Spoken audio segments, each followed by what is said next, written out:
मैंने फेस किया है ना, सच बता रही हूँ, मैं किसी के साथ भी नहीं हूँ। तो उन्हें मैंने सारी चीज़ें अपनी एक्सप्लेन करी कि क्या क्या प्रॉब्लम्स हो रही है मेरे साथ करना, तो उन्होंने मना ही कर दिया हमको कि बहुत अर्ली स्टेज है। मैं क्या बोलूँ, मतलब मैंने इतने डॉक्टर के चक्कर काटे हैं घर से आने के बाद में। Hello everyone, welcome back to my YouTube channel. So guys, कैसे हैं आप सब? आई होप आप सब अच्छे होंगे और मैं भी अब थोड़ी थोड़ी ठीक हूँ। और बट ऑब्वियसली आप लोगों को पता चल चुका है कि आई एम प्रेग्नेंट।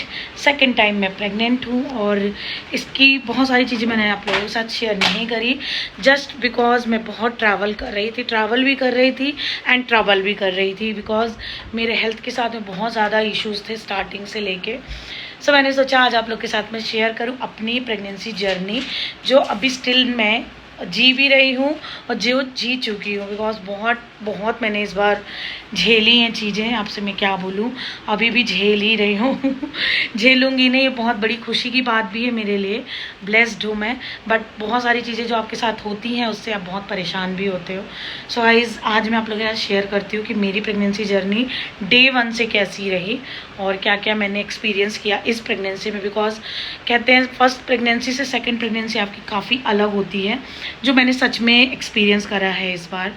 और मेरी प्रेगनेंसी सच में बहुत ज़्यादा इस बार की वर्स्ट थी। स्टार्टिंग के 4 महीने मैंने बहुत बहुत स्ट्रगल किया है, बहुत सारी चीज़ें भी हुई हैं मेरे साथ में। इसी वजह से मैं गायब भी थी, मैं कुछ नहीं कर पा रही थी, यही मेरा रीज़न है।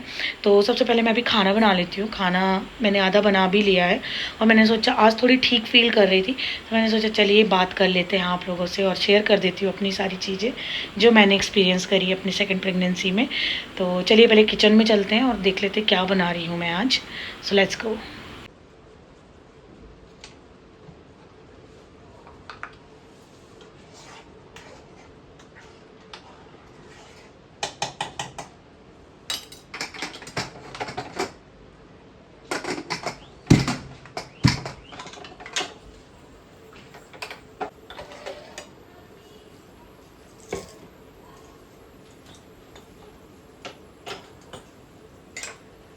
सो गाइस, अभी मेरा जो मंथ चल रहा है वो चल रहा है 7 मंथ्स प्रेग्नेंट हूँ अभी मैं। बट स्टिल मुझे स्टार्टिंग की वाइब भी आती है अपने आप से, मैं आपको क्या बोलूँ।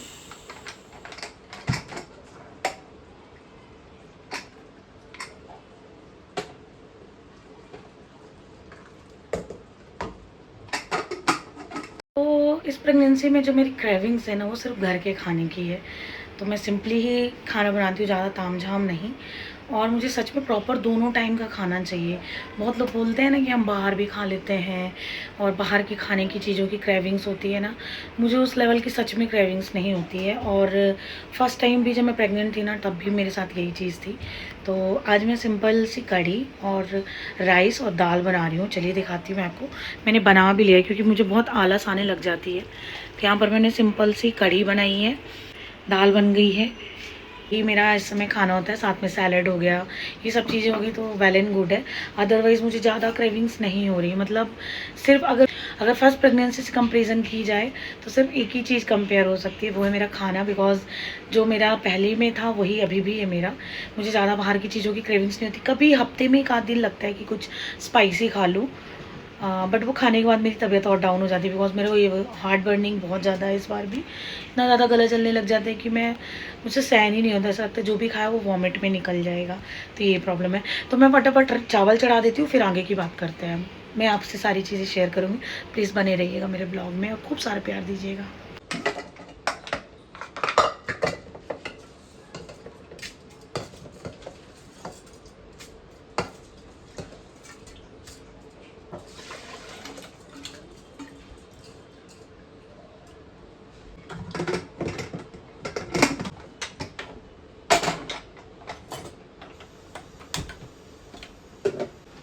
सो गाइस, सुबह से मुझे बिल्कुल भी समय नहीं होता कि मैं खुद अपने लिए कुछ कर पाऊँ।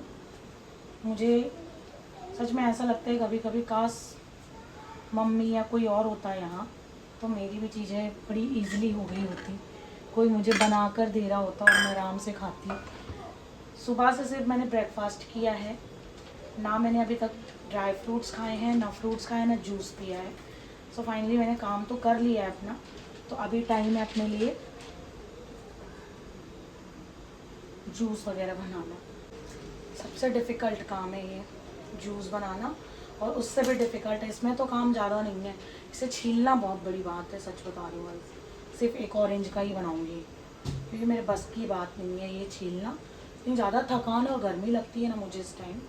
खाना बन रहा है, साथ के साथ मैं जूस निकालने वाली हूँ, और साथ ही मैं अपने ड्राई फ्रूट्स वगैरह भी खाऊंगी, बिकॉज मुझे बिल्कुल भी सुबह से खाने की इच्छा नहीं होती है कि मैं सुबह से कुछ भी खाऊं। खाते खाते मुझे सच में 2 बज जाते हैं ये सारी चीज़ें, फिर लंच फटाफट से।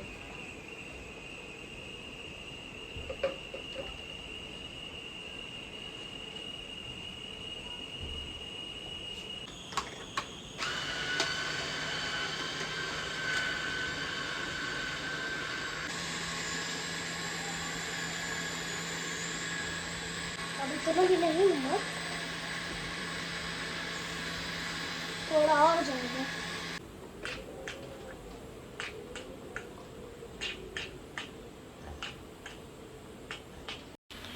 तो गाइस ये बन गया है मेरा ऑरेंज जूस, किनुआ का जूस। तो चलिए अब चलते हैं रूम में, क्योंकि बहुत ज़्यादा गर्मी है इस समय। सच में किचन में बहुत देर तक रहा नहीं जाता है, मुझसे तो बिल्कुल भी गर्मी नहीं सहन होती है।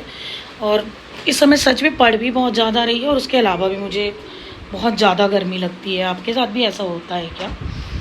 या मेरा तो रीज़न है प्रेगनेंसी का, हो सकता है इस वजह से मुझे ज़्यादा गर्मी लग रही हो।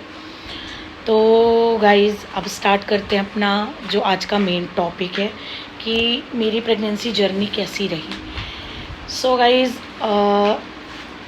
जो मेरी फ़र्स्ट प्रेगनेंसी थी तो वो मुझे काफ़ी टाइम के बाद में पता चली कि मैं कंसीव कर चुकी हूँ, बट दिस टाइम मुझे बिफ़ोर पता चल गया, बिकॉज़ शुरू से ही डे 1 से, मतलब मुझे ऐसा लगता है शायद जब मैं एक्सपेक्टिंग हुई होंगी, जो भी चीज़ें प्रोसीजर रहा होगा, जैसे जो भी हुआ होगा, उसके कुछ दिन बाद ही मुझे बहुत सारी प्रॉब्लम स्टार्ट हो गई, लाइक हार्ट बर्निंग, मतलब इतना ज़्यादा हो गया था ना। और मेरा टाइम, मतलब जो कहते हैं ना पीरियड मिस होता है तभी हमें पता चलता है कि ना प्रेग्नेंट है हम, बट मेरा पीरियड भी मिस नहीं हो पाया था, और मुझे पहले ही पता चल गया कि मैं प्रेग्नेंट हूँ। हालांकि मैं खुद से नहीं जान पाई, हॉस्पिटल जाना पड़ा मुझे, और वहाँ जाके ही सारी चीज़ें पता चली, बिकॉज मेरी तबीयत काफ़ी ख़राब होने लग गई थी। हार्ट बर्निंग इस लेवल की थी ना, वॉमिट भी होने लग गई थी, बट मैं एक्चुअली समझ नहीं पा रही थी कि रीज़न क्या है।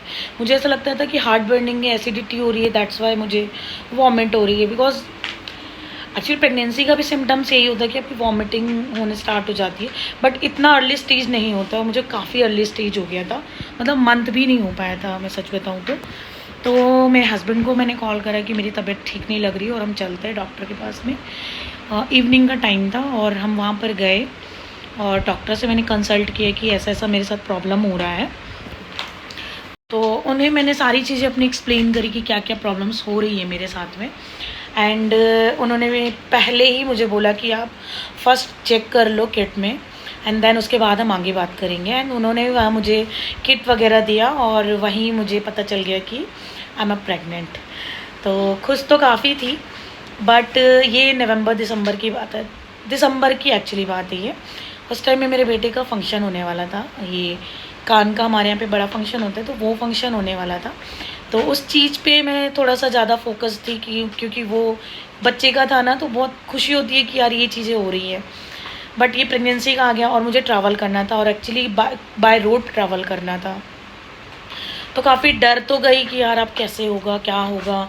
एंड उन्हें हमने बताया कि मैं ट्रैवल करना, तो उन्होंने मना ही कर दिया हमको कि बहुत अर्ली स्टेज है, आप मत करो ट्रैवल, बिकॉज यहाँ से बहुत लंबा सफ़र पड़ जाते हैं। बट मैंने सच में उनकी बात नहीं मानी, क्योंकि मुझे लगा ठीक है यार अभी इतना अर्ली है तो क्या ही प्रॉब्लम्स होने वाली हैं, और मैं चली गई थी। और हॉस्पिटल से मैं गुड न्यूज़ लेके आ गई थी, और रीज़न भी पता चल गया कि इसकी वजह से मुझे हार्ट बर्निंग एंड ऑल हो रहा है। बट ये तो मेरे लिए माइनर चीज़ें थी कि ये इनिशियली मुझे इतनी छोटी छोटी चीज़ें हुई। बड़ा प्रॉब्लम हो गया मुझे बेटे के फंक्शन के आने के बाद। मैं वहाँ से सारी चीज़ें मैं काफ़ी स्मूथ गई और स्मूथ वापस आ गई वहाँ से। बट जो मेरा प्रॉब्लम आगे बढ़ा वो बढ़ा मेरा 2nd मंथ से। गाइस जो मैंने फ़ेस किया है ना, सच बता रही हूँ मैं, किसी के साथ भी नहीं होना चाहिए। कहते जो चीज़ें मैंने फ़ेस करी वो प्रेगनेंसी के लास्ट मंथ या एक 7-8 मंथ से स्टार्ट होती है। मेरी तो पहले मंथ या 1.5 मंथ से स्टार्ट हो गई थी। मैं क्या बोलूँ, मतलब मैंने इतने डॉक्टर के चक्कर काटे हैं घर से आने के बाद में कि मैं एक्सप्लेन भी नहीं कर सकती। सच में बहुत चक्कर काटे मैंने डॉक्टरों के। और मेरे साथ जो प्रॉब्लम हुई थी वो हुआ था मेरे स्किन में। तो गाइज़ मेरे जो बॉडी में रैशेस थे ना, उसका कोई सीमा नहीं था। मतलब इतने बड़े बड़े दाग मेरे हाथों में, पैरों में, इतनी इचिंग कि मैं पूरी रात जाग कर बिताती थी। इतनी इचिंग होती थी ना, बैक साइड है, टमी में है, थाइज़ में है, अंडर आर्म्स एरिया में है, ऐसे छोटे छोटे जो अपने को समर्स में दाने हो जाते हैं ना, मेरी पूरी बॉडी में हो गया। तो सच बता रही हूँ, मैंने इतना गंदा समय वो जिया है ना।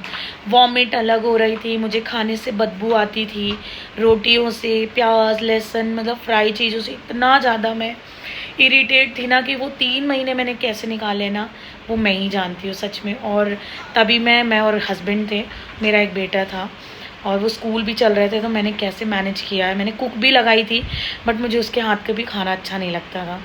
इतना वर्स्ट टाइम था ना। मेरे हस्बैंड आते थे ऑफिस से एंड वो आके फिर लंच और डिनर प्रिपेयर करते थे, क्योंकि मैं किचन में जाती थी और जैसे ही मैं किसी भी चीज़ की स्मेल ले लेती थी ना, मुझे वॉमिट हो जाता था। एंड ऊपर से मेरे हाथों के जो रैसेस थे, जो उनने एरिया बना रखे थे, मैं आपको दिखाती हूँ 1 मिनट। ये आप देख सकते हो, ये दाग मेरे हाथ का अब किसी तरीके से थोड़ा सा लाइटर हुआ है, अदरवाइज़ इस लेवल का इसने इतना एरिया घेर के रखा था। इतनी इचिंग होती थी ये एरिया पूरा मेरा। एंड आप देख सकते हो ये मेरा नेक वगैरह ऐसा डार्क हो गया है ना। मुझे लगता था मैं बाहर जाऊंगी, लोग मुझसे पूछेंगे कि तुम्हें क्या हुआ है, तुम्हारे हाथों में क्या हुआ। हस्बैंड सो जाते थे, बच्चा सो जाता था और मैं पूरी रात हॉल में निकालती थी टीवी देखते हुए। फिर मुझे जाके 5 या 6 बजे मुझे नींद आती थी, क्योंकि इस लेवल की इचिंग होती थी ना कि मैं सो ही नहीं पाती थी। मैंने बहुत गंदा समय बिताया 3 महीने। मतलब मुझे इतना ज़्यादा परेशानियाँ हुई। और जो मेरी फ़र्स्ट प्रेगनेंसी थी ना, वो बहुत स्मूथ निकली। उल्टियाँ तो बहुत की मैंने उसमें, बहुत ज़्यादा। जिस दिन से मुझे पता चला होगा कि मैं प्रेग्नेंट हूँ पहली प्रेगनेंसी में, तब से ही मुझे वॉमिट होना स्टार्ट हो गया। बट टच वुड अभी इस बार ऐसा नहीं है। 3 से 4 महीने के बाद में मेरी प्रॉब्लम्स थोड़ी कम हुई और इचिंग तो एकदम कम हो गई है। डॉक्टर को तो मैंने बहुत दिखाया है, बहुत सारी स्किन डॉक्टर को दिखाया, बट मैं दवाइयाँ नहीं खाती थी। मुझे बहुत डर लगता था कि कहीं मेरे बच्चे को ना हार्म हो जाए, जबकि वो बोलते थे कि ऐसा कुछ नहीं है, बट मेरा मन नहीं मानता था, तो मैं नहीं खाती थी। मैंने तकलीफ़ झेली है वो। और तब जाके मेरा अभी कुछ 4 महीने से जब मेरा 4था महीना निकल गया, 5th बोल सकते हैं, 5th महीना जब क्लियरली मेरा निकल गया, तब जाके मुझे थोड़ा सा सुकून मिला। अभी तो मेरे जो स्पॉट्स ये धीरे धीरे लाइट अप हो रहे हैं। अदरवाइज़ लोगों ने मुझसे बहुत सवाल भी किए, क्या हुआ है तुम्हें, कैसे हुआ है, क्योंकि मैंने प्रेगनेंसी भी अनाउंस नहीं की थी अपनी, क्योंकि मुझे बहुत डर लग रहा था इस बार। पहली बार में तो मैं खुश थी, क्योंकि शादी के 3 साल बाद मैंने कंसीव किया था, तो बहुत खुशी थी, क्योंकि बहुत लोगों का वेट था मेरा, तो मैंने बहुत जल्दी बताया था। हालांकि इस बार भी मेरे पहले बच्चे में बहुत गैप है, 6 ईयर्स का गैप होने वाला है, बट मैंने नहीं बताया था क्योंकि मुझे बहुत डर लग रहा था कि मैं कैसे बोलूँ, मेरे साथ इतनी सारी चीज़ें हैं। बट जब मेरा 5th मंथ निकला है, तब मैंने सब लोगों को बताया कि मैं प्रेग्नेंट हूँ, और जो चीज़ें थी वो भी बताई कि इस वजह से मैंने हाइड कर रखा था कि कुछ ऊपर नीचे चीज़ें ना हो जाएं। तो गाइज़ ऐसी रही मेरी प्रेगनेंसी जर्नी। प्लीज़ आप लोग के साथ में कैसा रहा एक्सपीरियंस, आप लोग भी शेयर करना, क्योंकि ये मेरे लिए तो सच में बहुत अनोइंग था। बिकॉज युवान के टाइम में सिर्फ उल्टियाँ करती थी, हार्ट बर्निंग थी, बट मैं एक्सट्रीम लेवल एक्टिव थी। मैं इतना चलती थी, इतना वॉक करती थी, एंड ये कोविड का टाइम का था, तो मैं इतना ज़्यादा काम भी करती थी, खाना बनाना, झाड़ू पोछा एंड ऑल, हर एक चीज़ करती थी। बट इस बार तो ऐसा है कि मैं 10 मिनट भी चल ली ना तो मेरी सांसें फूलने लग जाती हैं। खाने की मुझे भूख नहीं लगती, मैं 5-5 6-6 घंटे गैप कर देती हूँ। जो मुझे मॉर्निंग में खाना चाहिए वो मैं दोपहर में खाती हूँ। मतलब मुझे भूख लगती ही नहीं है। पता नहीं किस टाइप का मुझे इस बार सिम्टम्स आ रहे हैं, क्योंकि इवान बेटे के टाइम में तो मैं बहुत बहुत ज़्यादा अच्छी थी। मतलब चीज़ें तो देखो, प्रेगनेंसी नॉर्मल नहीं होती, कुछ ना कुछ तो होता ही है, बट इस टाइम तो मैं सच में बता रही हूँ, मैं बहुत सोचती हूँ कि क्यों ऐसा हो रहा है, मैं इतनी लेजी क्यों, मैं सो जाती हूँ, मुझे नींद इतनी आती है कि मैं सुबह भी मुझे लगता है जब मेरे हस्बैंड चले गए तो मैं सो जाऊँ, फिर उसके बाद मेरा काम इतना स्लो होता है, मतलब मैं बहुत ज़्यादा स्लो हो गई हूँ। तो ऐसा है। और अभी 7 मंथ्स मतलब ऑलमोस्ट मेरा चल रहा है, एंड होने के कगार में है। तो मेरे बैक पेन स्टार्ट हो गया है, लेग क्रैम्प्स तो हद से ज़्यादा है, ज़मीन में मैं पैर नहीं रख पाती, ऐसी नसों में दर्द होता है। तो बहुत सारी चीज़ें हैं इस बार, और पता नहीं भगवान ने मेरा इतना लंबा समय तो निकाल दिया है, आधा टाइम निकल चुका है, कुछ मंथ्स और बचे, तो मुझे अब तक किसी तरीके से ईज़िली निकल जाए। अब मुझे कोई तकलीफ़ नहीं चाहिए। हालांकि अभी मैं थोड़ी चीज़ों में रिलीफ फ़ील कर रही हूँ, लाइक खाना बनाना मुझे अभी प्रॉब्लम नहीं लगता है। पहले तो मुझे लगता था काश कोई आके बना दे, क्योंकि कुक लगाई थी तो मुझे उसके हाथ का खाना अच्छा नहीं लगता था, तो मैंने उसे भी छुट्टी दे दी थी। तो मेरे हस्बैंड बहुत ट्रैवल कर रहे थे इस सब चीज़ों में, फिर मैंने कहा मेरा थोड़ा सा तबीयत ठीक हो जाए, मैं ये सब चीज़ें करूँ। तो अभी काफ़ी अच्छी चीज़ें हैं, मैं अपना खाना वाना खुद बना लेती हूँ। बस खाने की मुझे क्रेविंग्स नहीं होती, मैं बाहर की चीज़ें नहीं खा पाती उस लेवल में। अब ऐसा है कि खुद ही बनाती हूँ जो मेरा मन करता है, और मुझे ना बाहर की चीज़ों से ज़्यादा अच्छा लगता है मुझे दाल, राइस, सब्ज़ी और कच्चे आम, कैरी के जो रसा होता है ना, कच्ची कैरी का पन्ना, गर्मियों में तो वैसे भी अच्छा ही लगता है, बट अभी मैं उसको रेगुलर बेसिस पे बनाती हूँ। और बस यही हरी सब्जियाँ मुझे बहुत अच्छी लगती है, तो आजकल यही सारा कुछ मेरा चलता है, मैं आराम से बना लेती हूँ। बाहर की चीज़ें हफ्ते में एक आध बार खाती हूँ अगर मेरा मन करता है, बहुत ज़्यादा गला जलने लग जाता है, कुछ भी खा लेती हूँ तो गला जलने लग जाता है, तो अवॉइड करती हूँ। बट कभी कभी होता है ना यार खाना ही है, तो खा लेती हूँ मैं। Saturday Sunday, mostly Saturday Sunday होता है तो खा ही लेती हूँ मैं। तो गाइज़ ऐसी रही मेरी प्रेगनेंसी के 7 मंथ्स। एंड आप लोग भी प्लीज़ एक्सप्लेन करना आपका वक्त कैसा बीता ऐसे सिचुएशन में, क्या प्रॉब्लम्स थी आप लोगों के साथ में। तो गाइज़ आज का ब्लॉग यहीं एंड करूँगी, मिलूँगी ऐसे ही कुछ न्यू अपडेट्स के साथ में नेक्स्ट ब्लॉग में। तो ओके बाय।